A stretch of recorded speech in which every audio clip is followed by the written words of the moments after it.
Alam mo po ba kung gaano kalakas ang hype sa likod ng Pi Network?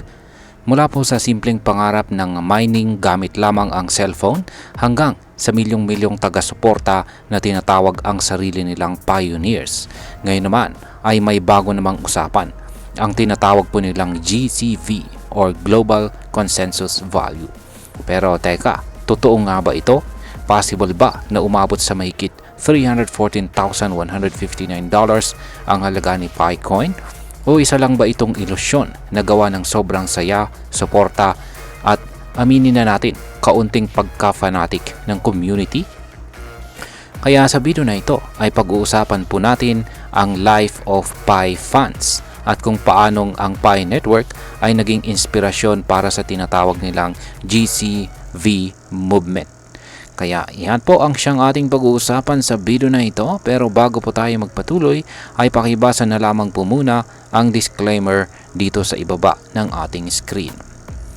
Yan, sa mga bago lamang po rito, yan, para sa mga bago lamang po rito at hindi po nakakakilala kay Pi Network ay simulan po natin sa katanungan kung ano po ang Pi Network.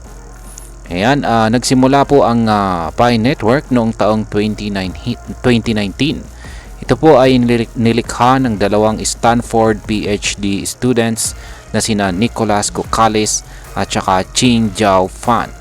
Ang layunin po nila ay simple lamang, gumawa po ng blockchain na pwedeng imina gamit lang ang cellphone. Oo, walang kailangang mamahaling computer o malakas na kuryente. Kaya nga naging sobrang patok ito lalo na sa mga developing countries tulad po ng Pilipinas, Vietnam at saka Nigeria. At ngayong taong 2025, si Pi ay mayroon na pong mahigit 60 million na registered users. Kaya malamang ay baka isa ka na rin sa kanila. Ngayon ay pag-usapan na po natin kung ano po ang GCV or Global Consensus Value. Ayan, ang Global Consensus Value ay isa pong paniniwala mula sa mismong community ni Pi. Ayon sa kanila, ang tunay na halaga ni Picoin ay aabot daw sa $314,159. Oo, tama po ang narinig ninyo. Parang hindi po kapani-paniwala, hindi po ba? Pero bakit ganito ang numero? Sagot po dyan ay simple lamang. Ito po ay base mismo sa mathematical value ng Pi na 3.14159. Yan, search, pwede po ninyong i-search yan, or kung meron kayong calculator ay pindutin lamang po ninyo yung simbolong Pi, lalabas ang value na yan.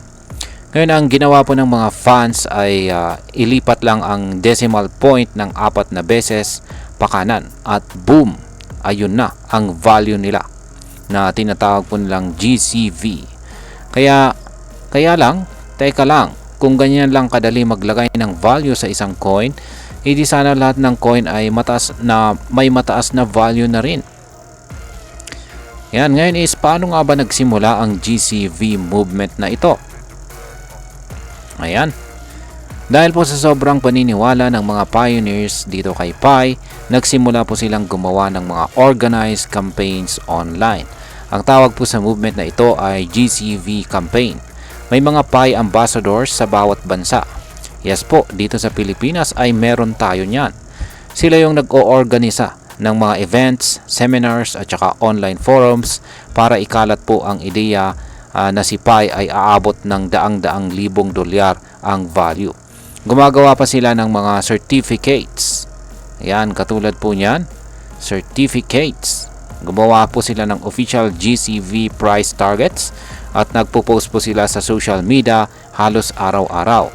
Para bang may sariling religion na nabuo mula sa Pi. Yung tipong may evangelist, may disciples at saka syempre may pangakong langit ng GCV. Pero posible nga ba talaga ang GCV? Dito na po pumapasok ang realidad.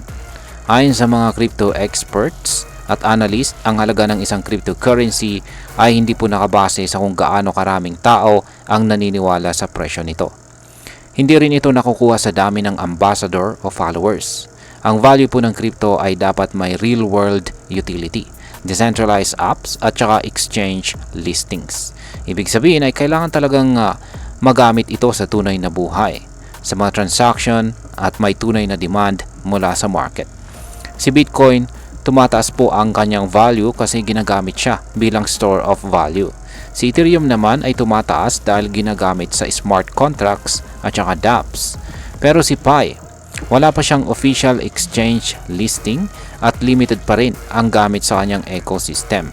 Kaya ayon po sa mga kritiko, ang GCV movement ay tila parang MLM o Ponzi scheme.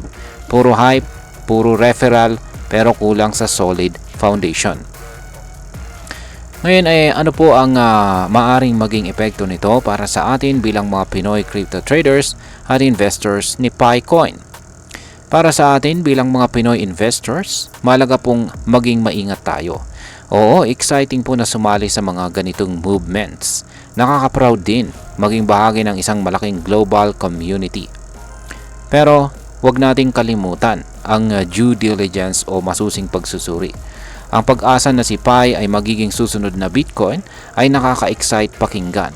Pero kung wala pang malinaw na utility, partnerships o exchange listing, baka mapunta lang tayo sa hopium.